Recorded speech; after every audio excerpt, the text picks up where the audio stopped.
proceed for the word, Pastor. Amen. Sino na bless sa ating praise and worship? Good morning to everyone. Can you just greet your neighbor and tell him good morning? Kanina mo pa kasama yan, di mo pang iningitian. Yung nasa likod mo, ngitian mo naman. Yung nasa paligid mo. Yan. Praise the Lord. Alright. Pwede bang buksan natin? Makikinig tayo ng salita ng Diyos. It's the first Sunday of April. Malapit na ang bakasyon ng mga kabataan. Mga magtatapos at mga magkakaroon ng mga moving up at sa mga iba pa dyan na may mga kaganapan. Alam niyo po, I'm very blessed to have this church. Right now, I'm just gonna give you an update before we hear the Word of God. We're reaching out to kids na there are around 14 to 18, 19 years old right now. Most of them are 17 and 18. We're playing basketball with them, led by me, Kuya Archie, nandiyan siya, nakita ko na kanina. Kasama ni Kuya JM and Kuya Dave. We stand as coaches and players kasama nila. And right now, I'm seeing changes in their lives. No? You will not always see them here, but when they're here, I'm praying na nakikilala lalo nila si Lord. No? So, every Tuesday we have this, but next week, they're gonna represent JTG on April 9. No? So if you're gonna be available, it's gonna be in the 4th State Area 1 ba yun, anak? 4th State Area 1 Basketball Gymnasium. So if you're gonna be there and you're gonna support JTG Basketball, it's for a one-day league from 9 a.m. yata yung start. What time is the start? From 8 a.m. The start. If you're gonna be there, it would be an honor to represent you guys kasama ng ating mga manlalaro, mga basketballista natin para pagmalaki yung JTG. No, palakpakan naman natin si Lord sa ganyang bagay. Alam niyo po, I started with that intro kasi gusto ko malaman ninyo, a relationship doesn't mean it ends after the church service. Relationship doesn't end when the service ends. And most of us Christians, our relationship to God ends when we're outside the church. That's not how it's supposed to be. Mali yung ganong relasyon. Ang relasyon sa Diyos, araw-araw, maya-maya, and constant, dire-diretso. Walang tigil. May nakakakita man sa ginagawa mo o wala, kailangan maayos ang relasyon natin sa Diyos. Amen? Buksan natin ating Biblia sa Ecclesiastes chapter 4, verse 9 to 12. Ito maganda sa relationship.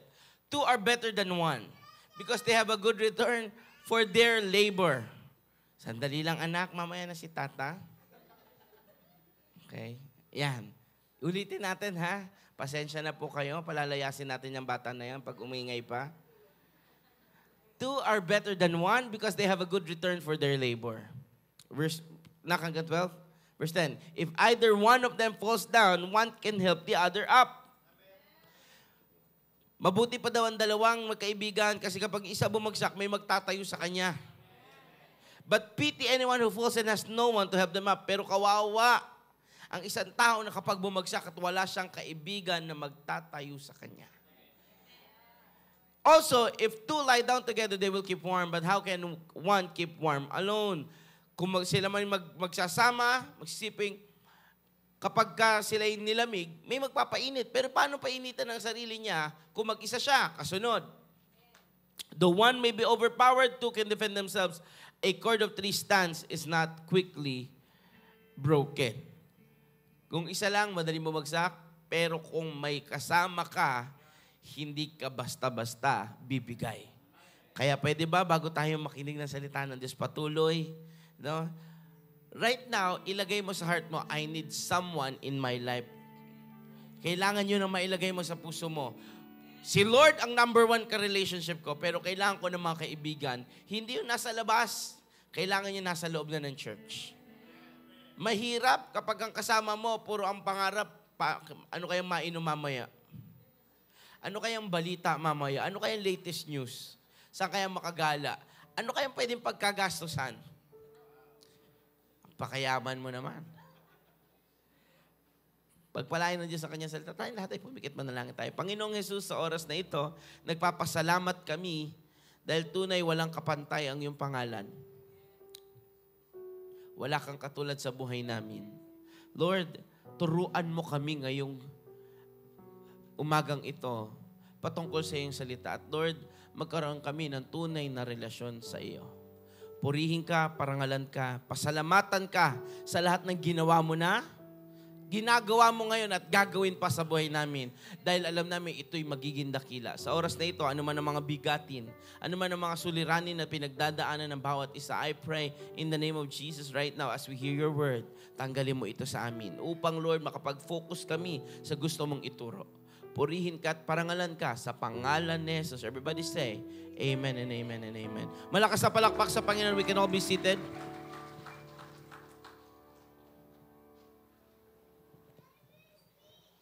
Thank you. Amen. Thank you, worship team.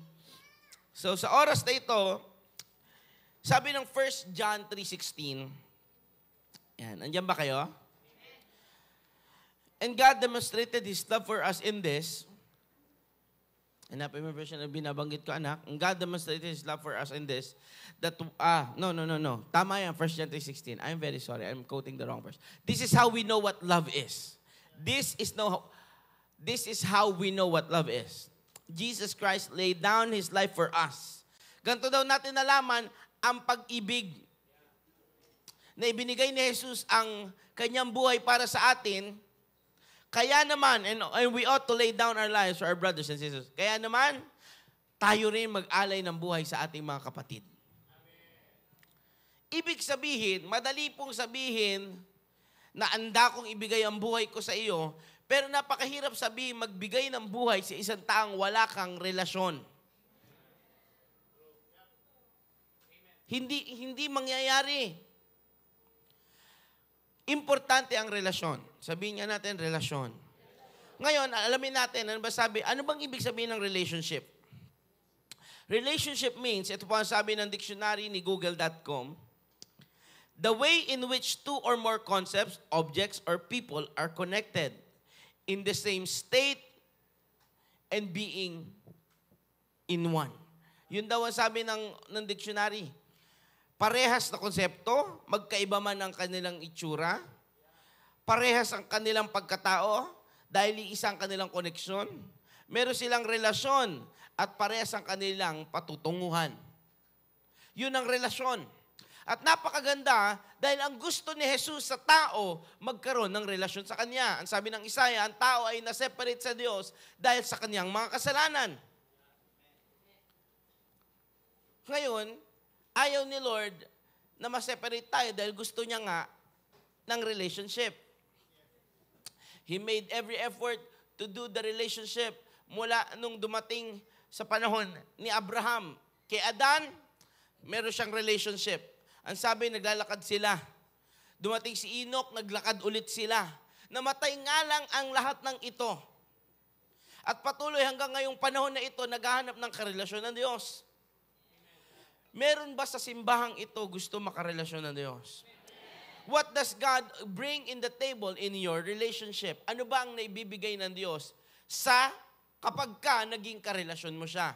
Ang una-una pong maintindihan natin, kapag ang Diyos kasama natin sa relasyon, He gives protection. Protection from what? From sinning. Protection from the world. Protection from the enemy. Merong pagpoprotekta na binibigay ng Diyos. Protection sa iyong pamilya, sa iyong finances, sa iyong mga kaibigan, sa iyong kalusugan. Napaka-importante ng relasyon sa Diyos. Ano pang nabibigay niya sa table? Ano pang nailalagay niya kapag siya ang karelasyon mo? He saves us every time. Nililigtas tayo lagi ng Diyos. Whether we ask for it or not. Ginusto man natin o hindi, hiningi man natin o hindi, nililigtas tayo ng Diyos. Maging sa mga bagay na dapat wala na siyang pakialam, inililigtas niya pa tayo. Ginusto na nga natin, mapapahamak na tayo, pero pinili pa rin tayong iligtas ng Diyos. Pangatlo, anong ibinibigay ng Diyos? Buhay na walang hanggan. Everlasting life. Eternal life. At yun ang kailangan maunawaan natin. Ang Diyos gusto ng karelasyon. Gusto ng Diyos na may nakabahagi siya ng buhay mo. Sabihin mo sa katabi mo, gusto ng Diyos kabahagi siya ng buhay mo.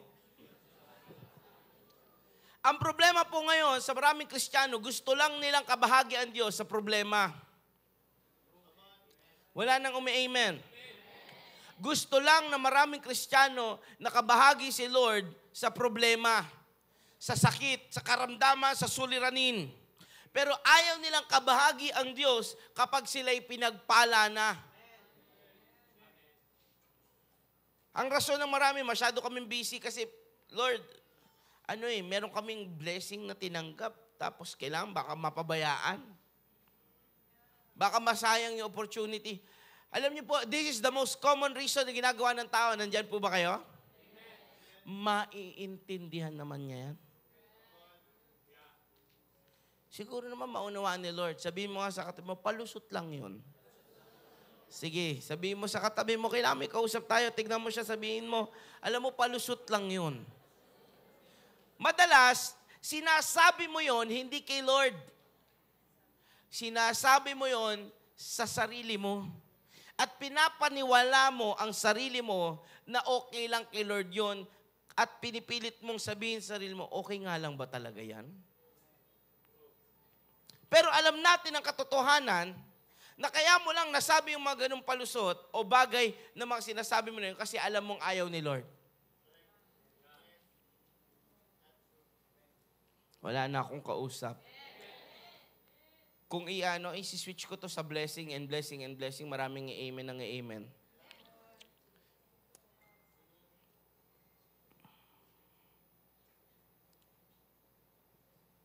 Basa muna tayo isa pang verse. Ganito dapat ang may relationship. Nagpapatawaran. Naniniwala ba kayo doon? Sabi ng Colossians chapter 3 verse 13, bear with each other and forgive whatever grievances you may have against one another. Forgive as the Lord forgave you. Magpatawaran kayo, kagaya ng pagpapatawad ng Diyos sa inyo. Ngayon, kung may kagalit ka man, may hindi ka man kaayos, meron ka man katampuhan, alam niya man o hindi. Alam niyo ba may ganon? Minsan may nagtatampo ka sa isang tao, hindi alam ng tao, nagtatampo ka sa kanya.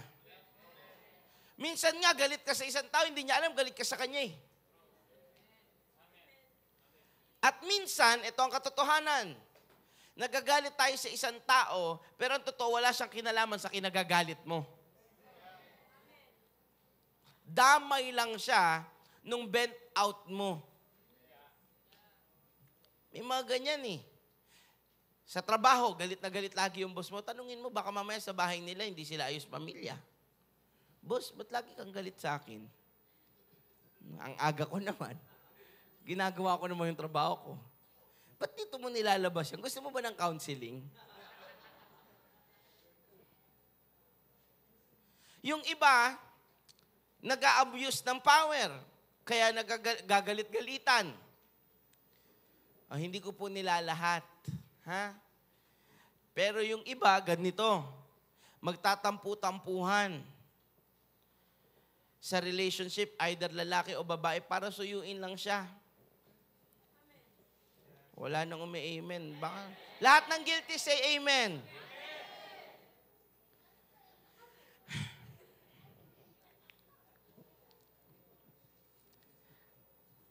Tuloy tayo. Dumating yung panahon ni Abraham, ganito ka-importante ang relationship. Na kapag may relasyon ka sa Diyos, kung anong sinabi mo, ginagawa ni Lord. Sa Numbers chapter 23, ang sabi ng Diyos, kung ano man ang marinig kong sabihin ninyo, siya kung gagawin sa inyo. Lagay natin sa context. Ano ba yung ginagawa nila? They were murmuring. Kaya lahat ng kanilang nireklamo, tinupad ng Diyos. Kaya nung nagpupuri naman sila, lahat naman ng kanilang pagsamba, tinugon ng Diyos. Pagkain, liwanag, shade. Sa arawan, meron silang harang. Sa gabi, may liwanag sila. Sa pagkain, hindi sila nawalan. Binigyan nga sila ng sandalyas na hindi nasisira. Sa lahat ng reklamo, sa lahat ng kanilang papuri, ano man ang narinig ng Diyos sa kanila, ginawa ng Diyos. Natigil ba iyon? Ang sabi, ang patunay na kasama nila ang Diyos ay yung apoy, yung miracles ni Lord, yung apoy, yung ulap, at yung mana. At dumating sa Joshua chapter 7 na naputol na yung mana. Nung nakatawid na sila sa Ilog Jordan, itong mga Israelita papunta sa Promised Land, papunta sa pangako ng Diyos. Sabihin nga natin, pangako ng Diyos. At nung papunta na sila sa pangako ng Diyos, naputol na yung mana dahil nakatawid na sila at nandun na sila sa lugar ng Kanaan. Ang Kanaan po ay malaking-malaking lugar. Kung saan, yung Promised Land na itong malaking-malaki na ito, ay nasasakop ng iba-ibang city. At isa sa mga city na ito, ang pinaka-famous na city na kilala natin is yung city of Jericho. No? Kung saan may wall ito na napakataas at pinabagsak nila ito. Ngayon, in that regards, nanalo sila. Dumating yung panahon na kailangan nila mag-move on kasi kailangan nila makangkar yung buong Promised Land. Dumating yung Ai na napakaliit, pero natalo sila. Anong dahilan ng pagkatalo? Dahil merong isang Akan na matigas ang ulo. Pinagbawalan ng Diyos, pero hindi nakinig. Ang sabi ng Diyos, walang magnanakaw ng kahit ano dahil lahat susunugin na iaalay sa akin. Ito si Akan, nagkuha ng ginto, ng damit at saka ng pilak. Itinago niya sa kanyang tent. Nalaman ng Diyos yon. Siyempre, walang natatago kay Lord.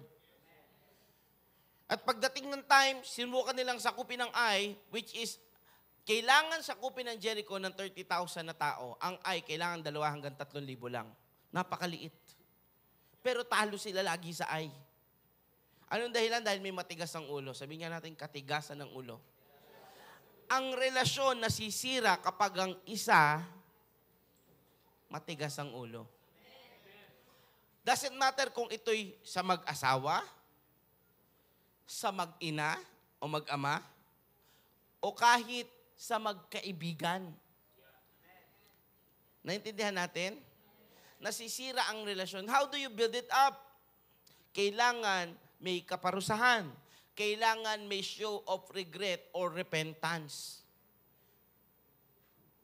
Naintindihan ba natin? Kailangan may pagbabago para makita natin na totoong pinagsisihan niya na. Hindi lang doon natatapos, sabi mo sa katabi mo, hindi lang pwedeng mag-sorry lang.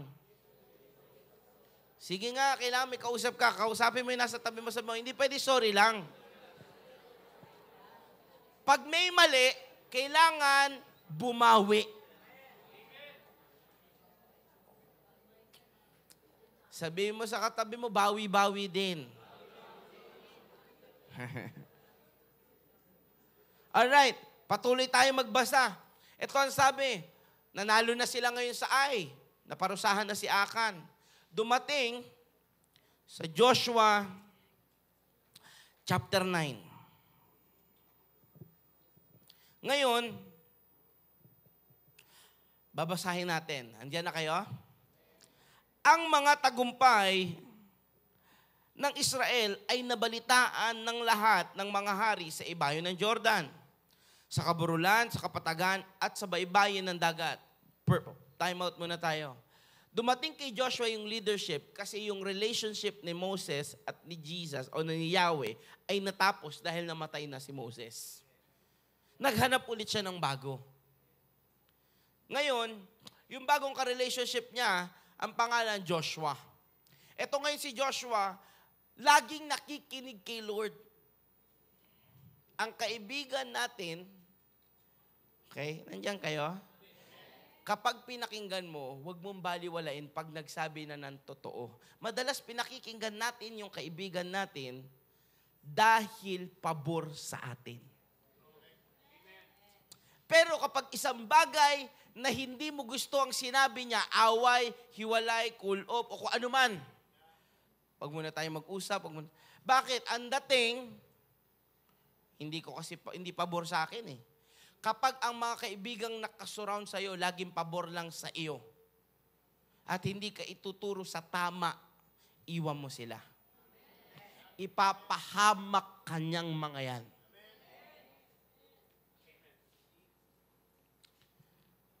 Amen. Ngayon, dumating na kay Joshua at dumating sila, nanalo sila sa Jericho, nanalo sila sa Ai. At ito ang nangyari. Ang mga tagumpay ng Israel ay nabalitaan ng lahat ng mga hari sa ibayan ng Jordan, sa kaburulan, kapatagan, at baybayin ng dagat. Mediterranean, hanggang sa Lebanon, sa dulong Hilaga. Ang mga haring ito ng mga Hiteo, Amoreo, Kananeo, ng mga Perseo, ng mga Hibita, at ng mga Jebuseo, ay nagsama-sama upang lusubin si Joshua at ang bayang Israel. Basically, nung nalaman ang kanilang tagumpay, may grupo ng 5 hari na nagkampi-kampi. Ganyan minsan problema natin eh. Hindi lang isa eh. Hindi lang dalawa. Sabay-sabay. Sino nagkakaganyang problema? Problema na sa pera, bayarin, problema pa sa kalusugan, problema pa sa relasyon. Sabay-sabay, minsan ang hirap, no? Verse 3.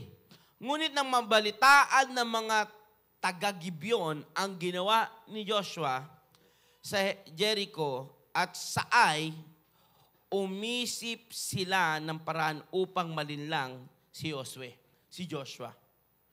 Ngayon, may Gibeonites. Can we say Gibeonites? Itong Gibeonites na ito, mga sinungaling at manlilinlang, ang sabi ng Biblia. Out of all your enemies, the one that would always deceive you is your friend. Ulitin ko po iyon. Pwede ba yun? Maging maganda sa buhay natin yung pakinggan. Sa lahat ng kalaban mo sa buhay at hinaharap, ang pinakamanloloko pa sa iyo, kaibigan mo. Pastor, bakit ganun? Ang sakit naman ng salita na yun. Ang sakit, no? Bakit?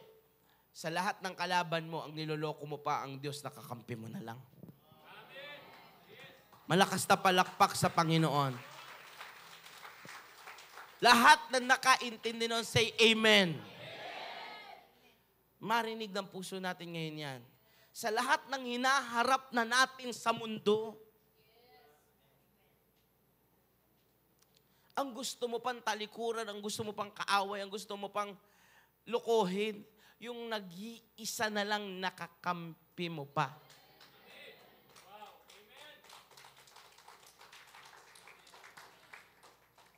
Umisip sila ng paraan upang malinlang si Joshua.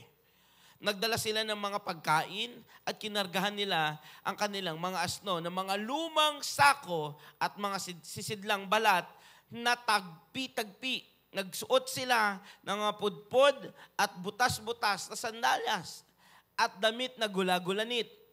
Matigas na at amagin pa ang baon nilang tinapay. Verse 6. Pumunta sila kay Joshua sa kampo ng Israel sa Gilgal. Ganito ang sabi nila kay Joshua. At sa kasama niyang mga pinuno ng Israel, kami po'y galing pa sa malayong lupain. Nais po naming makipagkasundo sa inyo. So galing daw sila sa malayong lugar. Kaya sila nagpanggap na yung sandalyas nila, sira-sira, yung damit nila, gula-gulanit, yung tinapay talagang dinala nila, yung matigas na, para lang makapanloko. Napaka-importante ng sabi ng Diyos, you can fool a man because of his outside appearance. But God looks at the heart. Pero ang Diyos nakatingin lagi sa puso. Basahin natin ang kasunod na talata, verse 7. Ngunit sumagot ang mga pinuno ng Israel, baka kayo'y mga taga rito, hindi kami maaaring makipagtipan sa inyo. Tingnan nyo, in the council of elders, there is wisdom.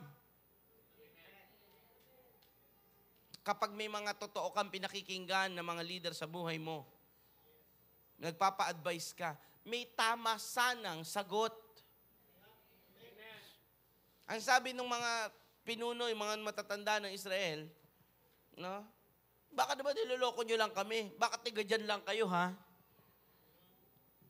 Basahin natin yung mga sumunod na talata.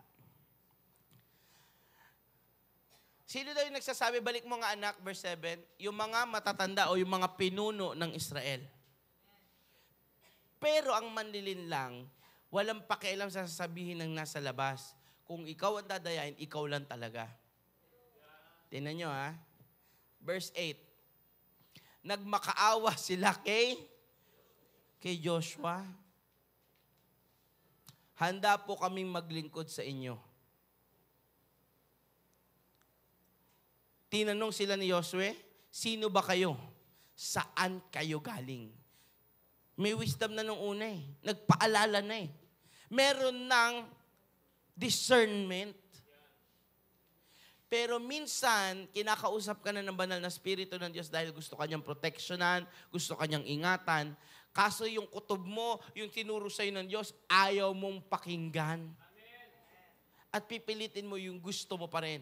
Anong patunay nun? Hindi madiin ang relationship. Tingnan nyo ito ang sabi, saan ba talaga kayo? At ganito ang kanilang salaysay.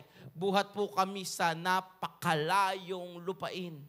Nagsadya po kami sa inyo sapagkat nabalitaan namin ng tungkol kay Yahweh na inyong Diyos. Narinig po namin ang ginawa niya sa Ehipto. Nalaman din po namin ang ginawa niya sa dalawang haring Amoreo sa silangan ng Jordan. Kay Sihon na hari ng Hesbon at kay Og na hari ng Bashan na nakatira sa Astarot. Verse 11, kaya't isinugo po kami ng aming matatanda at mga kababayan. Nagdala po kami ng bawon at nagdutpay hanggang dito upang makipagkita sa inyo at paubutin sa inyo na kami handang maglingkod sa inyo. Marapatin po sana ninyong makipagkasundo sa amin. Una, sabi ng matatanda, bawal kami makipagkasundo sa inyo kasi tiga rito lang kayo. Kinausap nila si Joshua, sabi ni Joshua, bakit tiga rito nga lang kayo? Sabi nila, hindi po. Kasi nga, ang mga Gibeonites, manluloko, manlilinlang, sinungaling. Verse 12. Okay? Andiyan pa ba kayo? Tignan po ninyo ang tinapay na baon namin. May proof. May patunay sila. Tignan nyo po yung tinapay. Mainit pa po yan nung umalis kami. Ang galing, no? Sabi, mainit pa po. Alam nyo po, nung umalis kami sa bahay, itong tinapay nito, mainit pa to. Tingnan nyo ngayon, matigas na at amagin. May amag na. Big sabihin, ilang araw na daw silang lumalakbay. Kasi bago amagin ng isang bagay, ang tinapay, may expiration yan bago lumabas yung moldings, no? Sige, basahin natin verse 13. Malapit tayo. Bago pa rin ang mga sisidlang balat na iyan ng aming lagyan. Ang sabi daw, kasi di ba, nung kinikwento kanina, butas-butas yung prepare nila. Luman-luma na. At may amag na yung mga pagkain. Pero dito, ang sabi nila, ang kwento nila, ganito kasi nungaling yan. Ganito sila manlilinlang. Sabi nila, bago pa rin po ang mga sidsidlang balat na iyan ng aming lagyan. Tignan po ninyo, sira-sira at tagpi-tagpi na ngayon. Pati damit nila. Sinadya naman nila magsuot ng sira, di ba? Gula-gulanit na po itong aming kasuotan at pudpud na itong aming sandalyas dahil sa kalayuan ng aming nilakbay. Pause. May naisip ba kayong ganyan? Alam mo naman yung tunay na kalagayan pero lagi nagpapaawa sa'yo.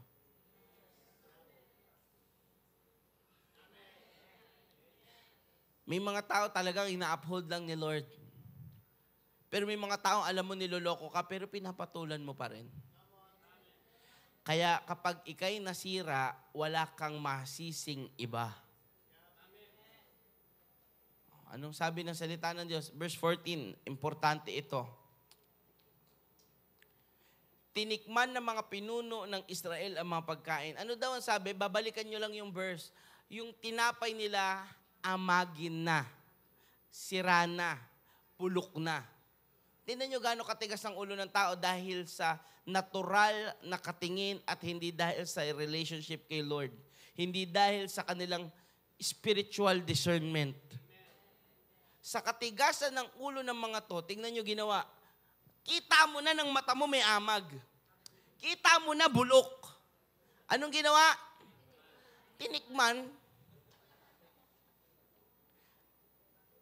Alam mo na niloloko ka. Alam mo na tinatraidor ka. Alam mo na sinisiraan ka.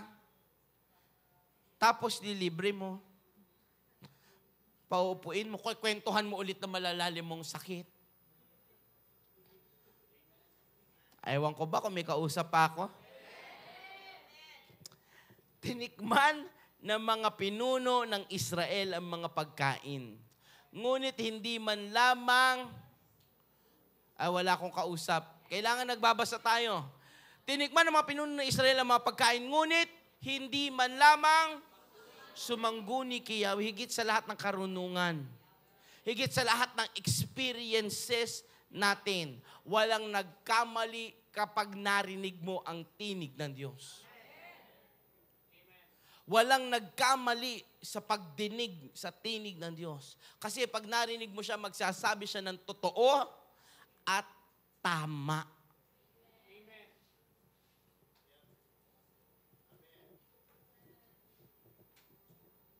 Hindi sila sumangguni kay Lord.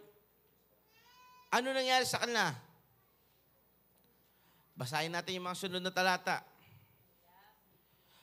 Kaya't nakipagkasundo sa kanila si Joshua at nangako na hindi sila papatayin. Sumang-ayon din sa kasunduan ng mga pinuno ng Israel. Nawala na yung pagsanggunin nila kay Lord, kaya sila nakipag-relationship.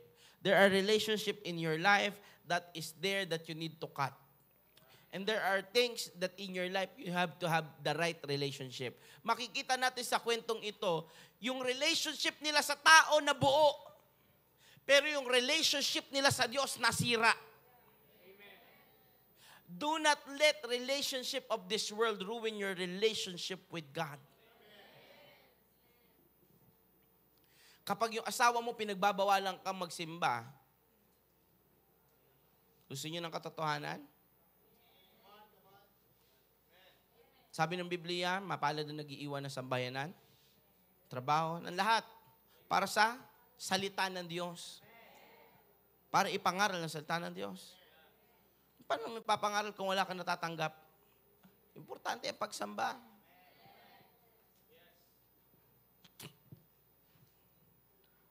Ito ang sabi ng salita ng Diyos.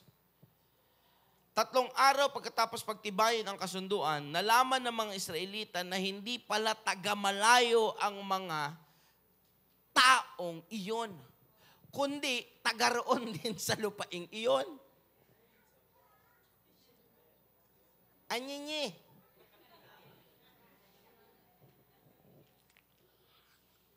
Problema to ngayon. Kasi ang bilin ng Diyos sa kanila, sakupin nyo ang buong lupang pangako, ang buong Kanaan. Pagkatapos nila simulan sa Jericho yung pinakamalakas, sinunod nila yung pinakamahina, susunod na pala yung Gibeonites.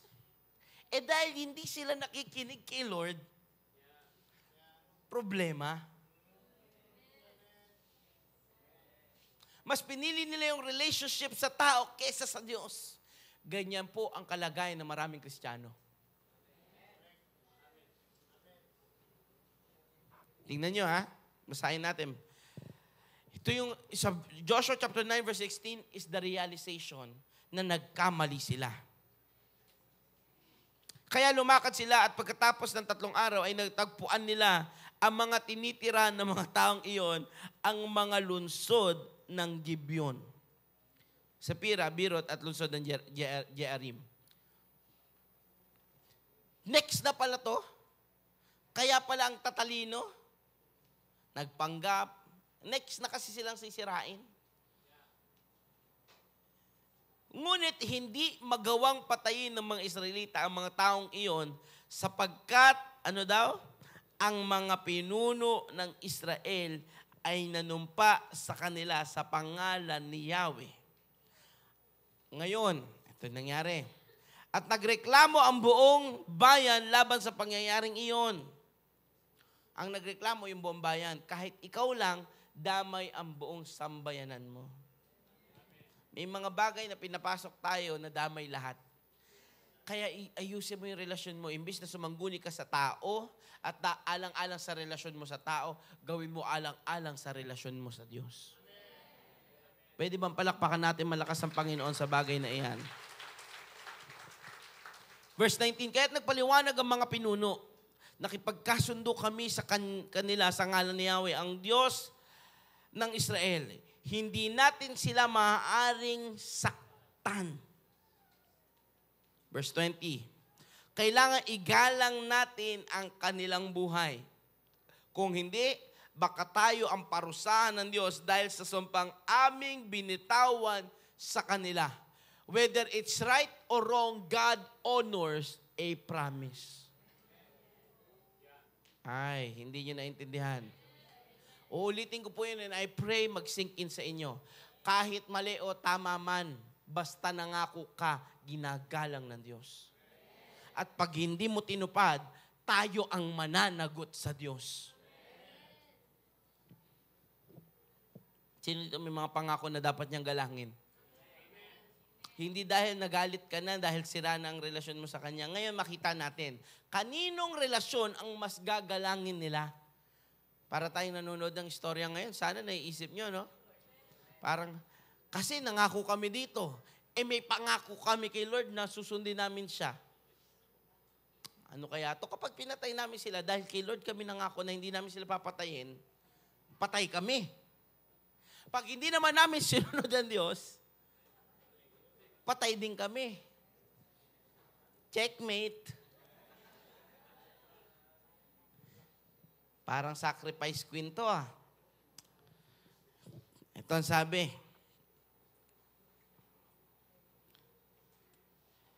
Pinatawag naman ni Joshua, ito muna, verse 21, hayaan nyo silang mabuhay. Gagawin na lang natin silang tagapangahoy at taga-igib. Ipinatawag naman ni Joshua ang mga taga-Gibeon at kanyang sinabi, bakit nyo kami nilinlang? Bakit nyo sinabing kayo'y taga-malayo, gayong taga-rito lang pala kayo? Dahil sa ginawa ninyo, isinusumpak kayo ng Diyos. Buhat ngayon, magiging alipin na namin kayo, tagapangahoy at taga-igib sa bahay ng aking Diyos. Sumagot sila, ginawa po namin iyon sapagkat napatunayan namin na talagang inuutos ni Yahweh na inyong Diyos sa lingkod niyang si Moises na ipinamahagi sa inyo ang mga lupaing ito at lilipunin ang lahat ng mga taong nakatira dito. Alam nila na may pangako si Yahweh sa mga Israelites.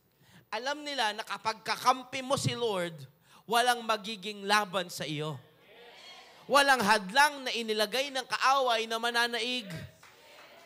Napakasarap kakampi ni Lord. Ang sarap ka relationship ni Lord. Na yung kaaway mo, gusto ka na lang din kakampi. Kailangan na intindihan nyo yon. Dahil ang hirap banggahin, hindi ikaw. Kasi matagal ka na nga niyang kaaway. Ang hirap banggain ng Diyos na may karelasyon ka. Ang tanong, meron ka ba talagang tamang relasyon sa Diyos? O kailangan mo lang siya pag may sakit ka, pag wala kang pera, kapag kabagsak ang mga nangyayari sa iyo. Kasi hindi ganun ang relasyon.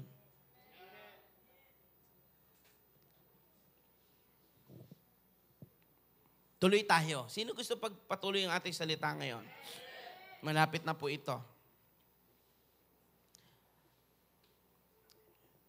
Verse 24.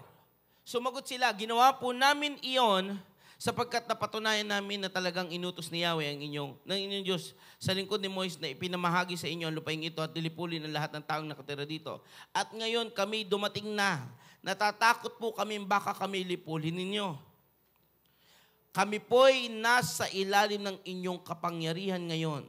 Gawin po ninyo sa amin ang inyong mamarapatin. Kaya't ipinagtanggol, tinan nyo ha, Joshua made the right thing to do. He still did what is right in the eyes of God.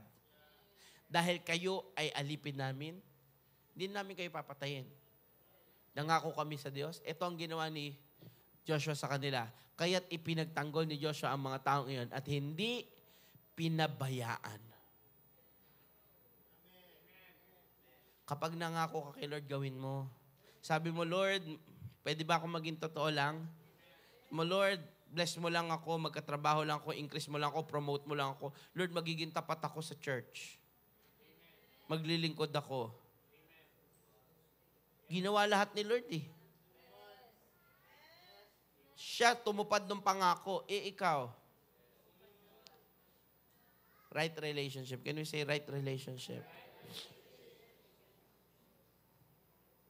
Kaya't ipinagtanggol ni Joshua ang mga taong iyon at hindi pinabayang patayin ng mga Israelita. So, balit sila'y ginawa niyang mga alipin, tagapanghawi at tagapag-igib sa altar ni Yahweh. Nanatili sila sa kalagayan hanggang ngayon at naglilingkod sa altar ni Yahweh saan man sila kailanganin. Na-convert pa ngayon nila itong mga to. Mga naglilingkod na kay Yahweh ngayon. Ngayon, dahil lang doon sa mga sequence na nangyari, may isang very significant thing na magpapakita if you have the right relationship with God, you can do everything. Sabi ng Bible, if God will be with you, there's nothing impossible.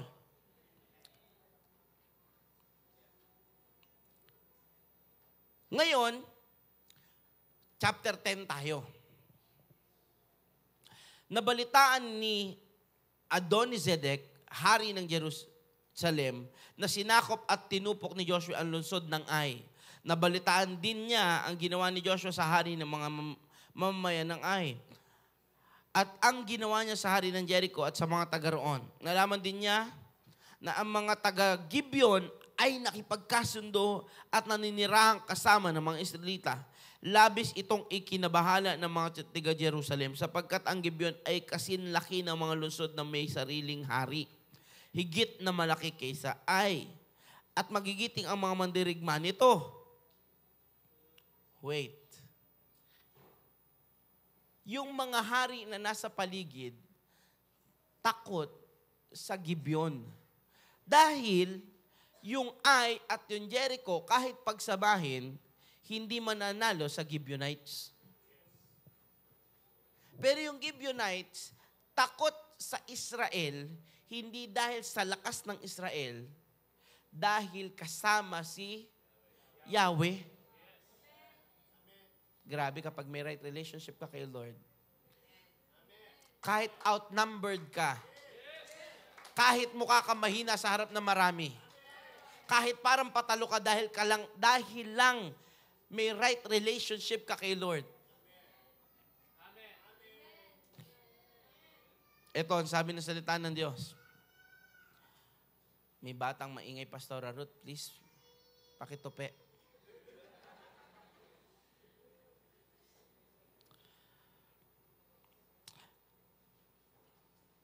Kaya nagpadala ng mensahe si Adoni-Zedek kay Hoham, hari ng Hebron, kay Piriam, hari ng Jarmut, kay Japia, hari ng Lakis, at kay Debir, hari ng Eglon.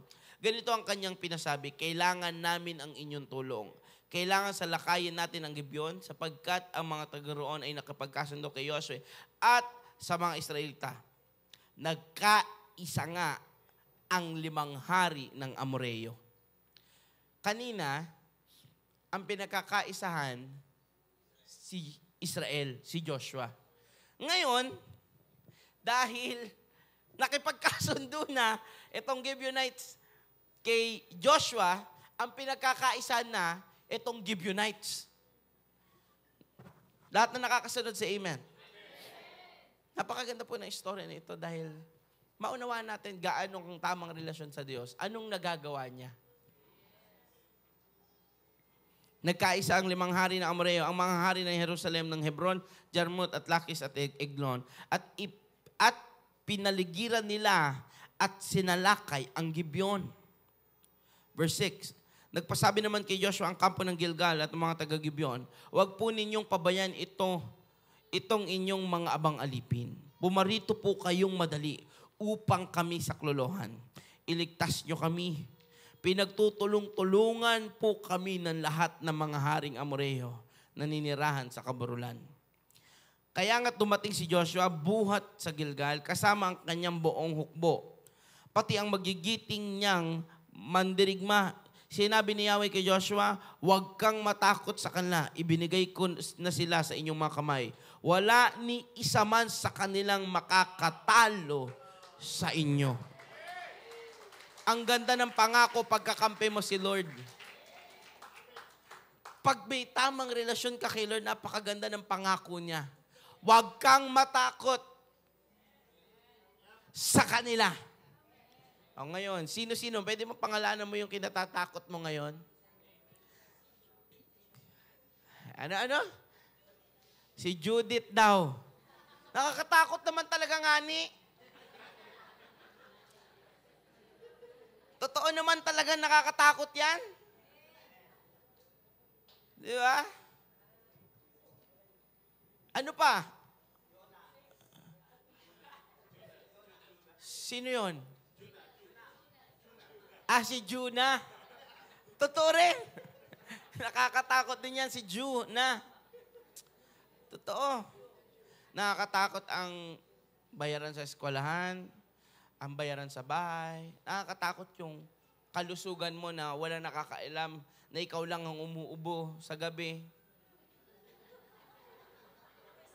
Pinipilit mong magbukang malakas sa harap ng pamilya mo. Mga tatay natin na laging nagpapakalakas kapag kandiyan ang asawa at mga anak. Malakas ako, okay ako.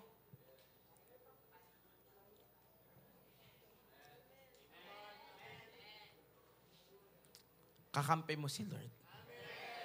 Pwede ba tapikin mo sa balikat yung katabi mo, huwag kang mabahala. Kakampi mo si Lord. Ang sarap marinig, no? At ewan ko po kung ako lang, baka meron akong katulad dito na kapag ka naririnig ko, kakampi ko si Lord, napapanatag yung puso ko. Meron ba dito mga ganyan? Woo!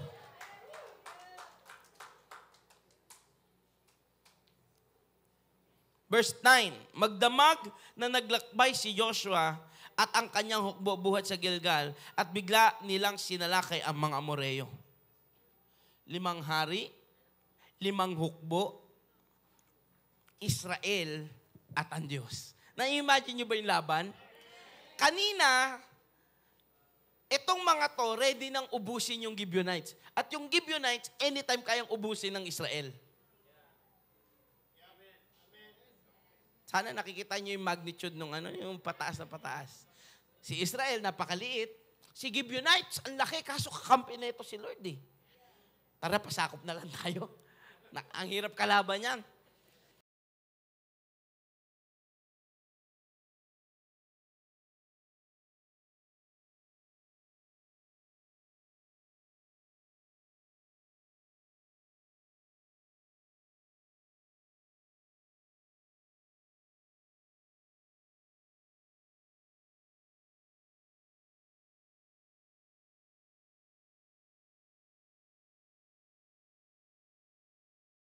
Hindi kinatatakutan ng 5 na yon, ang humaharap para proteksyonan, itong Gibeonites na kinatatakutan nila.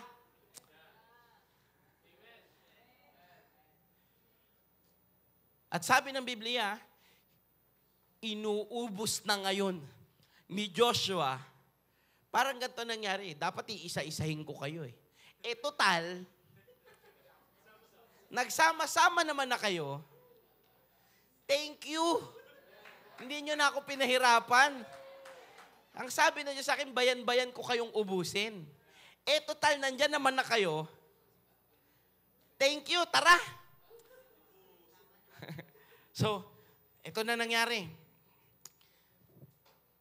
Magdamag na lakbay si Joshua at ang kanyang buhat sa Gilgal at bigla nilang sinalakay ang mga Amoreo. Niloob ni Yahweh na magulo ang mga ito dahil sa takot nang makita ang hukbo ng Israel. Nilipol sila ng mga taga-Israelita sa Gibeon. Hinabol sila sa paglusong ng Bet-Horon hanggang sa Azekah at sa Makeda. Verse 11. Habang tumatakas, so ito na, nauubos na daw itong mga Amoreo, mga Amorites. Nauubos na sila, 5 hari, 5 hukbo. Nauubos na sila. Habang tumatakas sila sa paghabol ng mga Israelita, nangialam na yung totoong bida.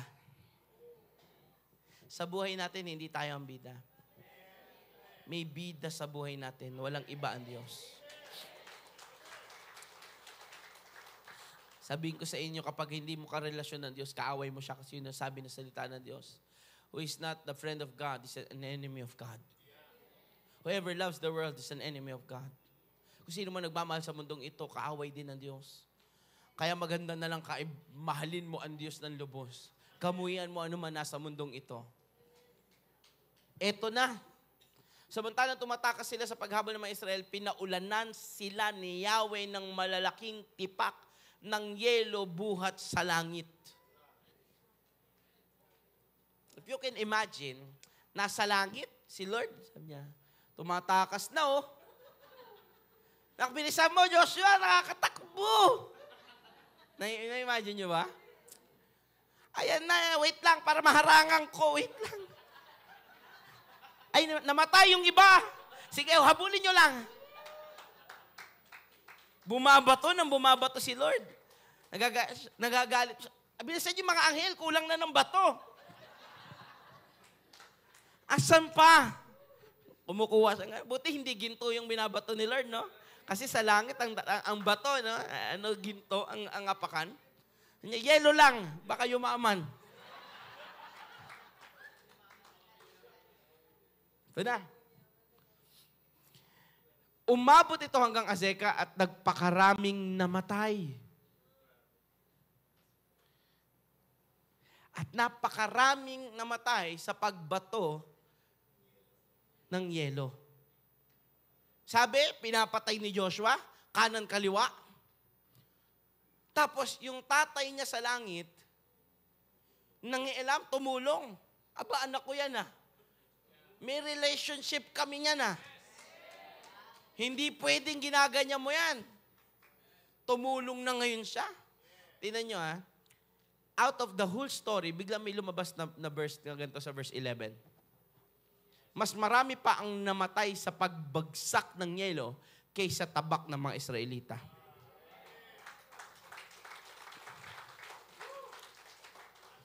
Sa lahat ng details na nailagay, pwede naman dyan at nagtumbahan ng mga hari. Pwedeng at napatay, napugot ni Joshua ang ulo ng kung sino man. Bakit sa lahat ng details sa buong labanan yan lang ang nilagay? Bakit? You know, it is there just to brag. Para lang ipagmalaki. Sinulat iyang talata na yan para lang maipagmalaki ng Diyos. Kita mo, mas magaling pa rin ako sa'yo.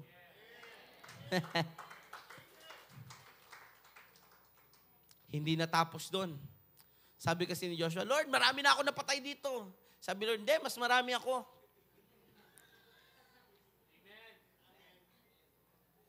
Verse 12, nung araw na ang mga Israelita ay pinagtagumpay ni Yahweh laban sa mga Amoreo, nakipag-usap si Joshua kay Yahweh.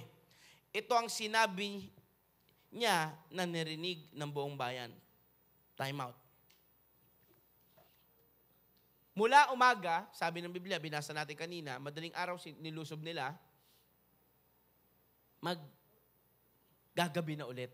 At sa gabi, alam natin, napakahirap na makakita at maaaring mag-reverse yung war. Bakit? Kapag babasahin po natin, tiga-patag sila, yung mga Amoreo, tiga-burulan. Kabisado nila ang daan. Pwede silang talunin anytime. Pwede may mga trap, pwede may mga ano. At kapag gabi na madilim na, hindi po kagaya ngayon kahit madilim may mga post lamps tayo. Nung panahon, syempre, wala naman. Narinig ng buong bayan. Huminto ka araw, huminto ka buwan.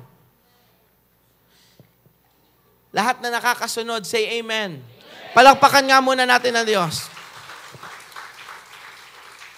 Si araw, ang pinakikinggan lang ang Diyos. Ang buwan, ang pinakikinggan lang ang Diyos. Kaya nung oras na yon, yung araw na palubog na, pinahihinto ko, Lord. Pababa na siya eh.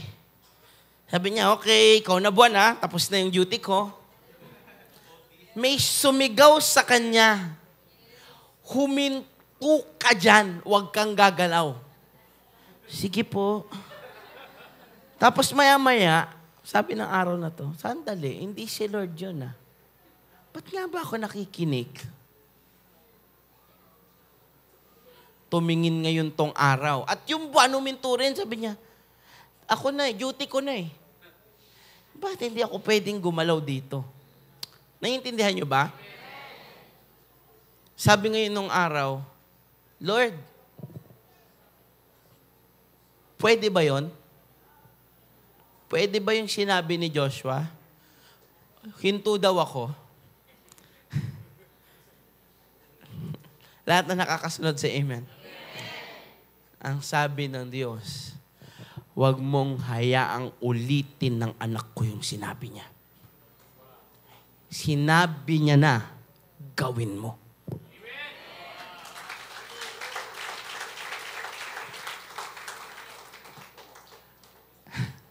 Don't make my son say it twice. Sinabi niya na eh, gawin mo. Did you hear Joshua stutter? Mukha bang nagbibiro yan? Sinabi niya, huminto ka, huminto ka. Ito ang sabi ng verse 13. Tumigil nga ang araw at hindi gumalaw ang buwan. Sobra.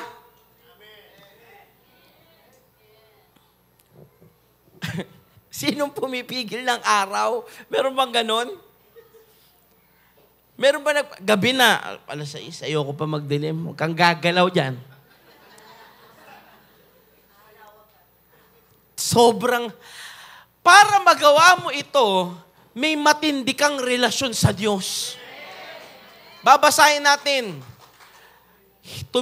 Tumigil nga ang araw at hindi gumalaw ang buwan hanggang sa matalo ng mga Israelita ang kanilang mga kaaway. Hindi ba't nasusulat ito sa aklat ni Hasher? Tumigil ang araw sa gitna ng langit at hindi lumubog sa buong maghapon. Grabe, no? Tirik na tirik yung araw, alas 6 na ng gabi. Siguro sabi ng mga tumatakbo nung una, hayaan nyo, magdidilim na. Maya-maya, walang ya. Anong nangyari? Tayo magdilim. Ulitin natin, pag tama ang relasyon mo sa Diyos, pagkakampi mo ang Diyos. For with God, nothing is. Pagkakampi mo ang Diyos, walang imposible. Ito ang sabi, verse 14, dito tayo magtatapos. Kailan may hindi pa nangyari at hindi na muling mangyayari na si Yahweh ay sumunod sa isang tao. At nakipaglaban sa panig ng Israel. Ganda ng salita ng Diyos. Kailanman, hindi pa nangyari. At hindi na mangyayari ulit na si Yahweh makikinig sa tao. Can we just end that there? Gusto ko tapusin doon yon. Sa taong walang relasyon sa Kanya. Pero alam nyo, hanggang ngayon naniniwala tayo na nakikinig si Yahweh sa buhay natin. Nakikinig ang Diyos sa mga salita natin. Na kapag sinabi mo, dadating ang pagpapala ko, dadating ang kagalingan ko. Alam nyo ba, hindi, marami pong nagsasabi at nananalangin, paggagalingin ako ni Lord. Pero hindi mo kiniklaim. Pati ikaw, hindi ka naniniwala eh. Sa totoo lang, pag nagpe-pray ka sa may sakit, pati ikaw, alanganin eh. Pati panalangin mo nga, alanganin na eh. Sa kapatid mo, Lord, naniniwala kami, pinagaling mo na siya? Patanong, kaya naman, Panginoon, sana gumaling na siya. May sana pa? Kasi maging ikaw, hindi ka naniniwala. Alam nyo anong dahilan, anong basis? Ito lang po, at kung aaminin nyo, tama ito. Kasi alam mo, hindi tama yung relasyon mo sa Diyos. Pero kung tama ang relasyon mo sa Diyos, kapag sinabi mo, ang sabi ng Biblia, gagawin ng Diyos ang naririnig niyang sinasabi mo. Sa oras na ito, ang hamon po ngayong umaga as we end, may tama ka bang relasyon kay Lord? Kasi ako, gusto ko nung relasyon na kagaya ng kay Joshua, na kapag sinabi ko, ang sasabihin ng Diyos, sinabi na nung anak ko, gawin nyo na lang. Tayo lahat ay tumayo. Wow. Lahat na nag-enjoy sa salita ng Diyos, napalakas, may natutunan, shout amen. Wow. Sarap makinig ng salita ng Diyos. In all of this, kapag mag-isa ka, sabi ng Ecclesiastes, babagsak. Pero pag may kakampi ka, makakatayo ka. Number 1 nating kakampi sa buhay, walang iba ang Diyos. Kaya kung andyan din yung partner mo sa buhay, huwag na kayong mag-away. Kayo na nga lang magkakampi din eh. Ang hirap niyan. Kung andyan yung mga anak mo, kakampi mo din yan, hindi yan pasaway sa'yo. Matigas lang ulo minsan yan, pero mahal ka niyan. Ganun din naman. No? Sa ating mga magkakapatid sa Panginoon, tayo na lang eh. Huwag na tayo magkagatan. Magmahalan tayo. Ngitian mo yung kaliwat kanan mo, sabi mo sa kanya, mahal na mahal kita kay Lord. Sabi mo sa kanya, tanggap mo man o hindi, mahal kita kay Lord. Wow. Ending, as we end, magkaroon tayo na maayos na relasyon kay Lord. Para yung kagaya ni Joshua na nakapagdidemand, Lord, gusto ko yung ganong relationship sa'yo. Na pag sinabi ko, ang sasabi mo, sinabi na ng anak ko. Kaya gagawin ng Diyos sa atin. Tayong lahat ay pumikit, manalangin tayo. Sa oras na ito, bago po ako manalangin, kung meron man sa atin ang wala pang relasyon sa Diyos, o may alam niya na nasaktan niya yung relationship niya kay God in the middle of his walk in his life to Jesus, medyo nasaktan niya yung puso ni Lord at alam niya he's not in the right relationship with God. Right now, can you just raise your hand? I want to pray for you. Wherever you are, hawakan mo yung puso mo, no? Taas mo yung kamay. Just accept this prayer and I would like to pray for you. Lord, sa oras na ito, ang katotohanan, kilala mo kami. Alam mo yung ginagawa namin araw-araw sa bunyag at sa lihim naming mga pamamaraan. Nakataas ang aming kamay, nakalagay ito sa puso namin. Nagsasabi, Lord, patawarin mo kami. Panginoon, nasaktan ka namin. Nagkamali kami, nakagagawa kami ng mga bagay na kinasasama ng iyong puso. Sa oras na ito, nagpapakumbaba po kami. Humihingi kami ng tawad sa lahat ng mga maling ito. Kung mararapatin mo lang, Panginoon, minsan mo pa kami pagbigyan ng pagkakataon. Ayusin namin ang relasyon namin sa iyo at makabawi kami sa lahat ng pagkukulang namin. Salamat, tinawag mo kaming kaibigan, tinawag mo kaming anak, at kami mga alipin mo. Sa oras na ito, Panginoon, hayaan mo ang iyong kahabagan na mag-umapaw sa buhay namin. Salamat sa kapatawaran, salamat sa kalinisan, at kalakasang ngayong oras na ito ay tinatanggap na namin. Palitan mo ang kagulumihanan ng kapayapaan. Ikaw lang ang may kayang magbigay nito. Lord, sa lahat ng araw-araw na kapaguran na aming ginagawa, maya-maya, kung sino-sino nakakasalamuha, huwag namin makalimutan merong Diyos na nakatingin sa amin na may gusto ng tamang relasyon sa amin. Gawin namin ng tama, may nakakakita man o wala. Gawin namin ang gusto mo dahil yun ang tunay na relasyon sa iyo. Salamat, Panginoon, sa pag-ibig na iyong ipinamalas ngayon. Ayusin namin ang aming relasyon sa iyo ngayon at kailanman. Pagpalain ka. Lord, dalangin ko sa oras na ito, sa lahat na may pangangailangan, pagpalain mo. Sa lahat, Lord, na may sakit, pagalingin mo. Naniniwala kami, pinagaling mo na kami. Pinatawad mo na kami. Pinagalak mo na kami. At lalabas kami lahat sa lugar na ito, pinagtagumpay mo. Sa iyo ang papuri. Sa iyo ang karangalan. Sa iyo ang buong pagsamba. Sa pangalan ni Jesus, ang lahat ay magsabi ng amen.